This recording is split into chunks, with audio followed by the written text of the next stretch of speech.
This is a follow-up from the last story. After I was convicted from the crime I was involved in, I also had no license, no car, and now a criminal record. Now that the investigation on the situation was over, everyone involved was allowed to talk to each other now. Not that I really wanted to, because I pretty much confirmed that what happened was true, because the driver from the night had gone and turned us all in, all because she didn't want a bad reputation, as she was going to join the army. It was a fair call, but why did she agree to be a part of it in the first place? That girl ended up disappearing even before I had started going to court. I guess she wanted to be on the down low. Now my ex was also there, but he didn't really do anything, he just tagged along. But it was my best mate who did the physical work, who got in the most trouble. Because he already had a criminal record, and with this on top of his previous offences, he was in big trouble. I felt bad for turning them in, but I had no other choice. My work, my parents, and others were telling me to do the right thing. They were all on my back. At least I only ended up with 100 hours of community service. My mate was behind bars for maybe 3 months minimum. My ex, on the other hand, only got a good behaviour bond. So while I was doing my community service work, everything was slowly getting back to normal over the next 3 to 6 months. I had started talking to my ex again, and he had been talking to my now ex-mate. Apparently, he wanted to have a chat with me, but it could potentially turn ugly though. I mean, how bad could it be? We grew up together, but I definitely betrayed him. I betrayed my ex-partner as well. But we were okay. Maybe because he didn't have to go to jail. One evening, while I was at home, my ex-mate wanted to meet me at his nan's house, next door to my house. I was feeling really anxious at this point. I didn't know what his intentions were going to be. I walked out of the backyard without my parents seeing me, and I walked down the road to the neighbour's house, where my mate was standing there at the end of the driveway, leaning on the mailbox, having a smoke. I decided to spark one up myself to calm my nerves, as we stood there face to face now. You know why I wanted to talk to you, right? I guess so, but what can I say? I can say sorry all I want, but it's not going to cut it, is it? Yeah, well, you dogged me, bro. I know. What can I do to fix this? Nothing really. The damage is done. Because you fessed up, I had to go inside. Do you understand why I'm this close to hurting you right now? Dude, I don't want to fight you. I'm not going to. I'll break you in half, mate. I know you can't fight.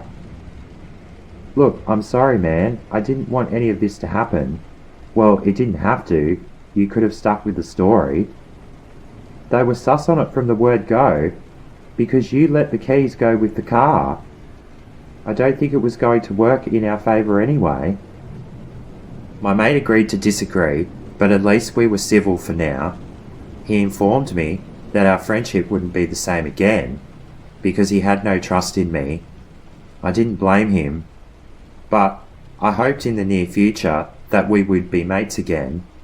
Then he came up with a solution, but it wasn't really going to work. He mentioned the whole money situation. After all, the deal was, if he did the deed, I would pay him some money out of the insurance payout. But there was no insurance payout, because the truth unfolded before the claim managed to go through. I didn't obtain any money. I guess that's why I didn't get into that much trouble. My mate was really unhappy to hear this. He said it was unfair because he ended up with the short straw in all of this. In his anger, he said he still wanted the money from me. Where was I going to get it from? He honestly didn't care, and he said he wanted it by a certain date, and this would then fix everything. I told him it wasn't going to be possible, but he said if I didn't pay up by that certain date, he would come after me.